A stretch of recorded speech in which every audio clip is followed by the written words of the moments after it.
has come back, and he's brought a friend, Fabrizio and Matt from La Lanterna podcast, Genoa fans. Fabrizio, it's been a while since we've had you on. On the Calcio Guys, Gianni, Adriano, I'm Nicholas, episode 201. So it's good to have you back, especially that Genoa's back in Serie A. And we got Matt. How you guys doing? We're doing great. We're so happy to be back. So I'm so happy to be back on your pod, mainly because we're back with the big. Our rightful place has been resumed. Yes. Yeah. With promotion comes return to the podcast. And we've had you on, Fabrizio. You've told us your story, how you grew up in Genoa. That's how you're a Genoa fan. But Matt, you don't have the same story. It's very opposite as Fabrizio. But we got to hear your story about how you became a Genoa fan. Yeah, absolutely, Nico. It's a funny one. It's definitely a random one. So I play pickup soccer with a group of guys every Saturday or Sunday or so. We always wear either a red or a white shirt. It's kind of a fun thing to put on, a different team's kit every now and then. And several years ago, I don't know how long ago this was, found a nice Rossoblu halved shirt on sale. It was a Genoa kit that I saw. I thought it was kind of a cool kit. I liked kind of a little bit the story of the club, but I really knew next to nothing about it. And I rocked up to play 7-a-side and immediately just got shit from everybody because they're all supporters of Inter or Milan or Juventus or Roma or some other Italian team. And like, why are you wearing a Genoa kit? And from that moment on, it's kind of just like, all right, fuck you guys. I'm a Genoa fan now. Like, this is my team. And several years later, I ended up I was kind of walking around in the city with the shirt, and I got flagged over like, oh, you've got to meet my husband. He's a huge Genoa fan. He runs Genoa Club New York. That's Daniele, our founder of Genoa Club New York, our current prez. And from that moment, I've been pretty far ingrained into being Genoano and watching matches for the Rossoblu. So it's pretty funny story, but I love it. I always get the odd question every time we have a new person join the club, like, wait, why are you supporting Genoa? But I love it. I wouldn't have it any other way. Beautiful. I mean, yeah, it's a team that has a rich history. Absolutely. In the world of calcio that a lot of people tend to forget or tend to, not like it's there in the back of their mind and they don't realize it. But, Genoa's one Scudetto away from getting a star on their jersey. It would be nice it would be really cool to see that one day. But so it has been a while since we had Fabrizio on, and Matt, you're new to the show. Welcome. Last year was because I remember about 2 seasons ago when we had Fabrizio on last time was a bit more of a sober type of conversation, because Genoa wasn't doing so well on the brink of relegation and talking more about retooling. They took that season in Serie A B, dominated, came back up. And how do you guys think of the season so far? Like, what are your guys' thoughts? I mean, I already have you guys have bragging rights over my teams right now so far this season with a draw and a win. But I want to get your guys' inputs on the season so far. Well, I'll start, I guess. But from my point of view, it's obviously we still have to be considered as newcomers, regardless, not only because of the new owners, not only because new players, so like everything new, and especially because of the new coach. So Gilardino, world champion. I was saying world campione, but it's the same thing, right? But and he doesn't have any experience in Serie A. Neither it was for Serie B last year, and so on. So first thing I'd like to say is what a great coach. So far, I think he's been showing amazing qualities that can only go and improve from there on. But at the same time, we still have to be patient and wait in order for him to, get his gear and learn from mistakes and so on. So to your question with respect to what do I think about the season, I think obviously from a Genoano perspective, from the heart, so the fan heart, we want more. If we finish I'm going to say this right off the bat right away, but if we finish all the matches at the 80th minute, we probably be closer to the 4th and 5th spot. But but it doesn't work like that, right? But anyway, Yeah. so we have been having a little bit of issues in the last dying minutes of the match. But beyond that, I think it's just it's the first year we're back. It's a very long-term project that the new owners have in place, and I think it's just the beginning. Yeah, I think it's pretty well said, Fabri. I gotta say, I mean,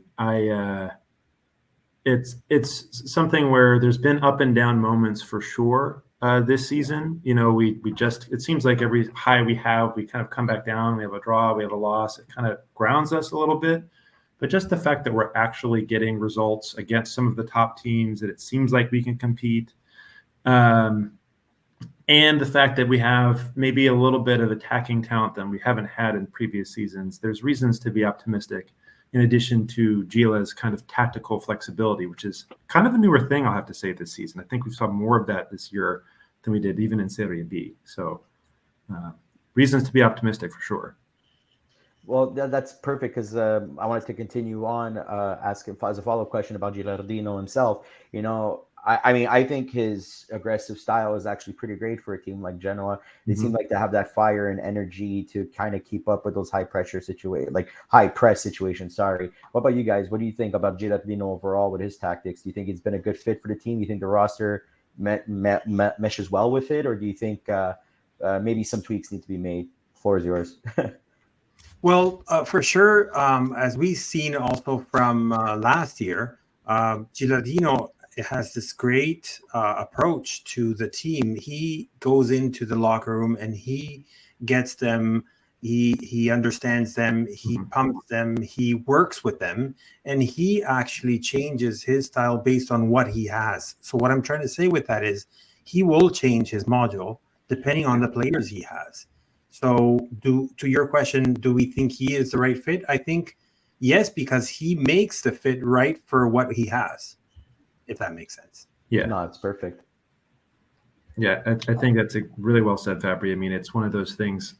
I'm not sure we have exactly the perfect balance within the squad. Fabri's heard me gripe many times about the fact we don't really have very many wingers or players on the left or the right or things like that. But he seems to find a way, and you see it already several times this season. We've had to kind of change our shape, change a little bit how we want to play.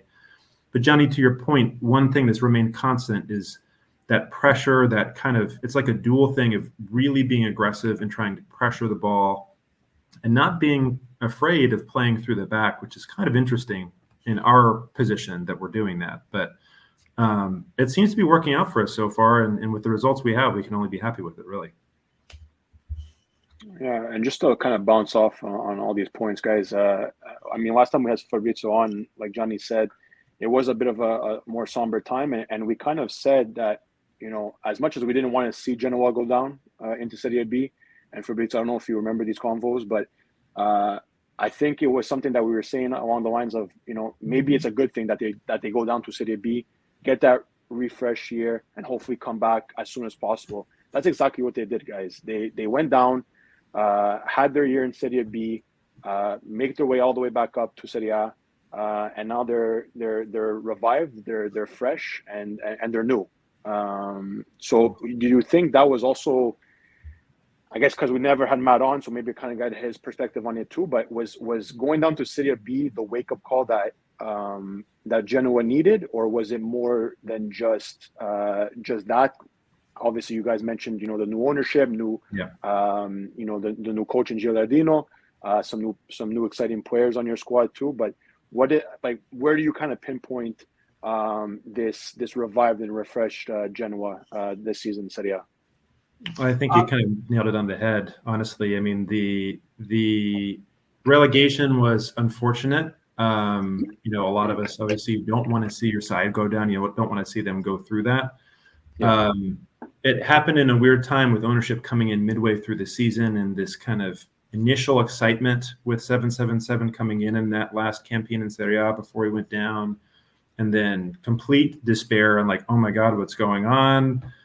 Shiva unfortunately didn't work out. We had a lot of things that weren't really working well, but I think as a fan base, we kind of knew where the problems really lied, to be honest with you. And Fabri's lived this a lot more than I have with Preziosi and the previous ownership. But I think going down was kind of a blessing in disguise in the fact that some of the things that we knew needed to happen, clearing some of the dead weight, getting some of the debts off of our books, it allowed us to do that, I think, a lot easier. We didn't need to overspend for players in the way we probably would have if we stayed in Serie A. And it gave us a chance actually to have a positive campaign, which I have to say, like, one of the most amazing things for me just following the club in the last 5 or 6 years or so. That end of that campaign, that last campaign in Serie A, where all of a sudden there was this togetherness. Even with Blessing back then, there was this kind of togetherness with the team and also with the fans. Even though it looked like we were going down and we ended up going down, that continued all the way through Serie B. And I think it was so important that not only did we take care of what we needed to take care of financially and from a player's perspective leading up to that campaign, but we also had an opportunity to have a positive season. And it just continued that momentum that I think is stuck with the club today. And instead of having a lot of the jeering and some of the other elements that come with a really poor campaign, you've got direction. The locker room seems to be buying in. It just seems to be going overall in the right direction, even when things don't always go the right way for us this campaign. I don't know, Fabri, if you'd want to add to that or how else you want to think about it.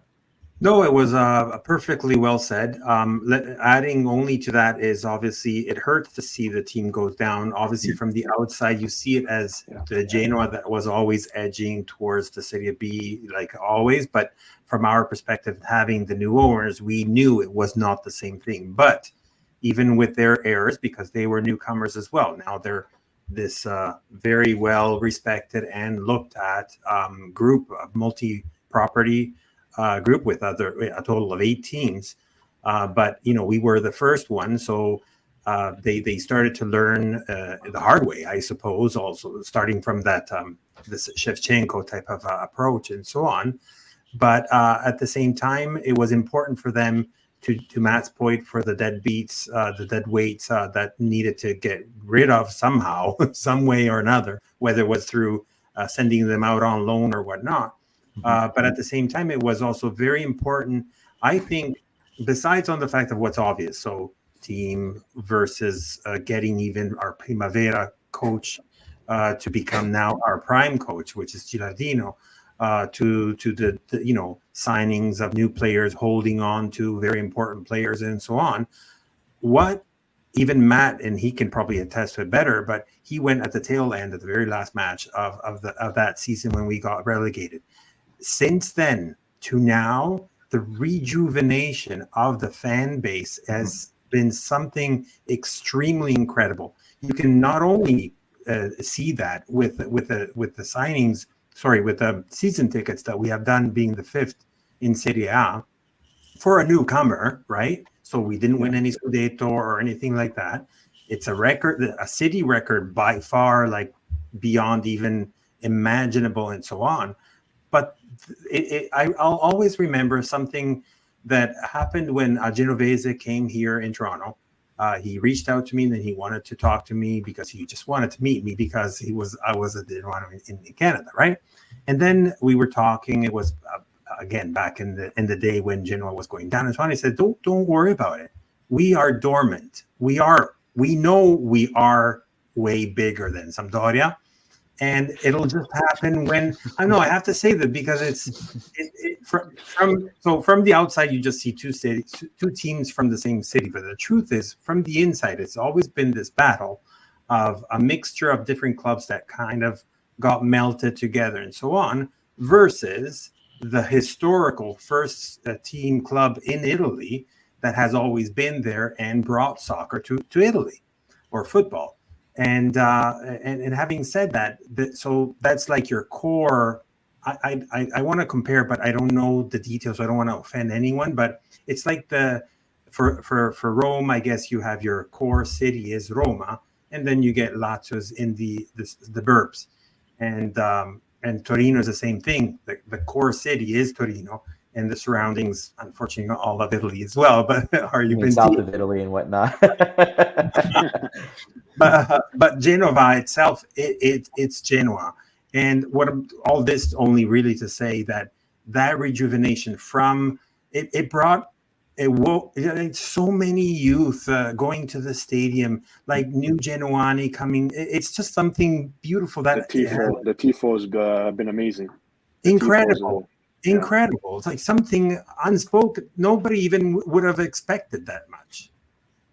Yeah. I mean, speaking of Sampdoria, you know, I think because a lot of people have recency bias, you know, like they had that great run in the 90s of, you know, winning their one Scudetto then. And I think they won the Cup Winners' Cup, if I'm not mistaken, once. But yeah, right now, I'm pretty sure you guys are probably happy that they're in a relegation zone for Serie B.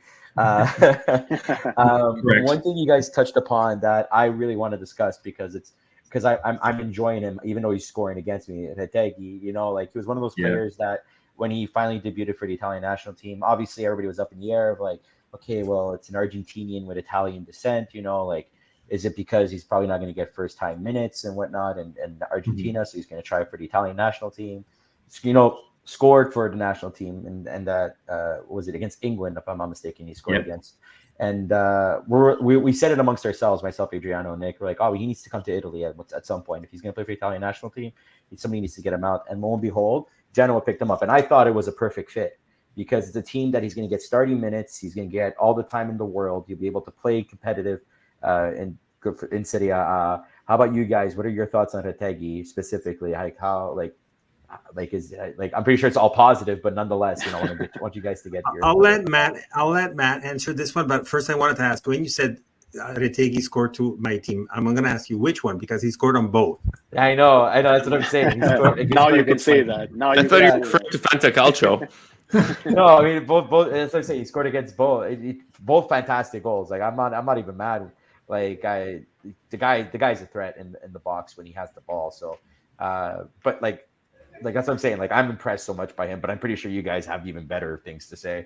Oh, it's just incredible. Like it gives us goosebumps because I mean, how many times have you ever seen a Genoa player line up for the Azzurri? I mean, obviously Crescito has done that before, but seeing a player that potentially could be leading the line at some point at a major tournament.